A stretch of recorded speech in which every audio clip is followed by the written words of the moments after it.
नमस्कार मित्रांनो, हा व्हिडिओ सुरू करण्याअगोदर मी तुम्हाला एक छोटासा व्हिडिओ दाखवतोय। तो व्हिडिओ पहा। हा व्हिडिओ तुम्ही पाहिल्यानंतर तुमच्या लक्षात येईल की हा व्हिडिओ जो आहे तो आत्ताची जी घटना महाराष्ट्रामध्ये ट्रेंडिंगमध्ये आहे ती घटना म्हणजे माढा तालुक्यातील अंजनगाव हे जे गाव आहे त्या गावामध्ये विठ्ठल बिरुदेवाचे जे भक्त आहेत खिलोबा वाघमोडे, या खिलोबांचं तिथे मंदिर आहे आणि या मंदिर परिसरामध्येच किंवा मंदिराच्या समोरच छत्रपती शिवाजी महाराजांचा पुतळा बसवण्याचा काही लोकांनी प्रयत्न केला आणि या पुतळ्याच्या बसवण्याला तिथला जो धनगर समाज आहे त्या धनगर समाजाने विरोध केलेला आहे। तर आता ह्याच्या पाठीमागची कारणं काय आहेत? तर मंदिर परिसरामध्ये पुतळा बसवल्यामुळे मंदिरामध्ये येणारे जे भाविक आहेत त्या भाविकांना अडचण होऊ शकते। त्याचबरोबर जो यात्रा असते, यात्रा काळामध्ये तिथे खूप साऱ्या मोठ्या प्रमाणामध्ये धनगर समाजाचे लोक म्हणजे धनगर समाजाचे इतर समाजाचे सुद्धा जे विठ्ठल बिरुदेवाला मानणारे जे लोक आहेत, खिलोबाला मानणारे जे लोक आहेत ते सर्व लोक यात्रा काळामध्ये त्या परिसरामध्ये येतात आणि यात्रा काळामध्ये हे लोक तिथे जमा झाल्यामुळे त्या पुतळ्यामुळे अडचण निर्माण होऊ शकते असं तिथल्या स्थानिक धनगर समाजाच्या लोकांचं म्हणणं आहे।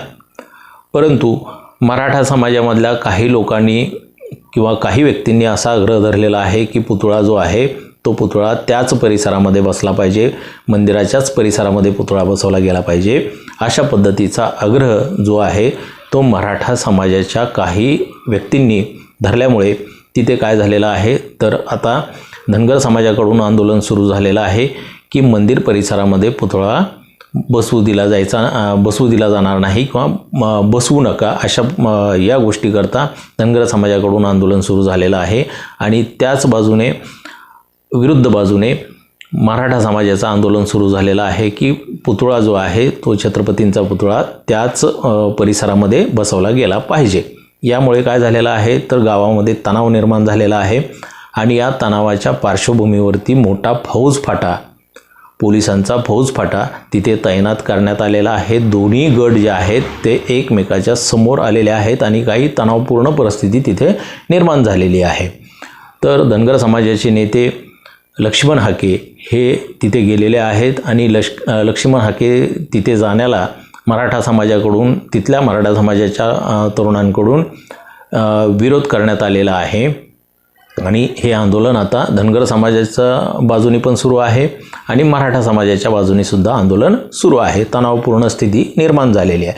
मित्रांनो, ही झाली घटनेची पार्श्वभूमी। परंतु जर आपण याचा व्यवस्थितरित्या विचार केलेला आहे, विचार करायचं ठरवलं तर याच्यामधून कोणाला काय मिळणार आहे किंवा कोण काय साध्य करू इच्छित आहे ह्या सर्व गोष्टी याच्यामधून समोर येतात। तर मित्रांनो, छत्रपतींचा पुतळा बसवणं याला धनगर समाजाने आताही विरोध केलेला नाही आणि याच्या अगोदरही विरोध केलेला नाही आहे आणि धनगर समाजाने छत्रपतींच्या पुतळ्याला विरोध करण्याचं कारणच नाही आहे। कारण छत्रपतींचं जे स्वराज्य निर्माण झालेलं आहे त्या स्वराज्य निर्माणाच्या कार्यामध्ये सर्वच जाती धर्माच्या लोकांनी हातभार लावलेला आहे। त्याचबरोबर धनगर समाजाची भूमिका किंवा धनगर समाजाचं जे योगदान आहे स्वराज्य निर्मितीमध्ये ते खूप मोठं आहे। म्हणजे इतिहासाची पानं जर आपण चाळली तर त्या इतिहासामधून आपल्याला सरळ दिसतं की धनगर समाजाचं योगदान हे मराठा समाजाच्या बरोबरीचं योगदान आहे। त्यामुळे छत्रपतींच्या पुतळ्याला धनगर समाजाचा विरोध आहे ही जी संकल्पना किंवा हे जे चित्र निर्माण केलं जातं आहे मीडियामधून म्हणा किंवा काही लोकांच्या मार्फत हे चित्र निर्माण केलं जात आहे की धनगर समाजाचा छत्रपतींच्या पुतळ्याला विरोध आहे।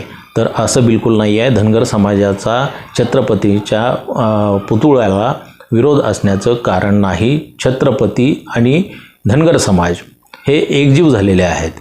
तर छत्रपतींना विरोध करण्याचा सवालच उडत नाही। धनगर समाजाने याच्या अगोदरही छत्रपतींच्या पुतळ्याला कधी विरोध केलेला नाही आहे। आत्तासुद्धा धनगर समाजाचं छत्रपतींच्या पुतळ्याला विरोध करण्याचं कारण नाही आहे. फक्त धनगर समाजाचं म्हणणं एवढं आहे की मंदिर परिसरामध्ये पुतळा तुम्ही बसवू नका.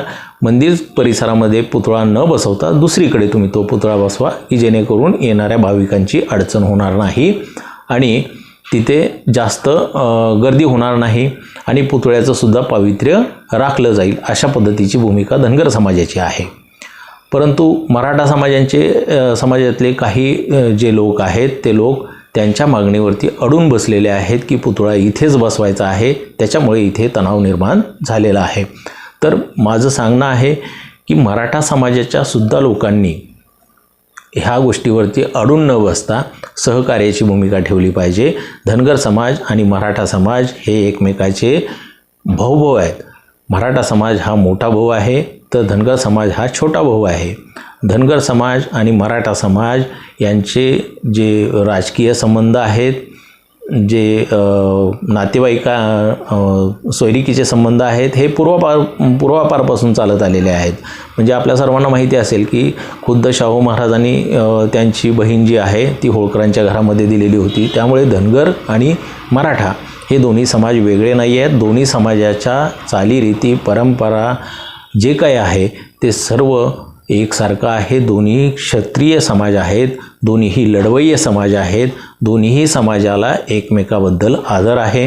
तर अशा पद्धतीची जी भूमिका आहे ती कुठल्याच समाजाने, म्हणजे धनगर समाजाला सुद्धा माझं सांगणं आहे की धनगर समाजाने सुद्धा संयमाने हा मुद्दा हाताळला पाहिजे. धनगर समाजाने सुद्धा संयमाने याच्यामध्ये सहकार्य केलं पाहिजे आणि मराठा समाजाने सुद्धा आपल्या कुठल्याही एकाच मागणीवरती अडून न राहता अतिशय संयमपूर्ण पद्धतीने हा मुद्दा हाताळला पाहिजे. तर दोन्ही समाजामध्ये आज जी स्थिती, तणावपूर्ण स्थिती निर्माण झालेली आहे अंजनगावमध्ये, ती तणावपूर्ण स्थिती दोन्ही समाजांनी निर्माण न होऊ देता जी भाऊबंदगी आहे, जी आपली परंपरेनुसार चालत आलेली जी गावातली जी सामाजिक वीण आहे, ती सामाजिक वीण विस्कटता कामा नये याची काळजी दोन्हीही समाजांनी घेणं आजच्या घडीला जरुरी आहे. तर मित्रांनो, याबद्दल तुम्हाला काय वाटतं ते तुमचं मत कमेंट करून जरूर कळवा.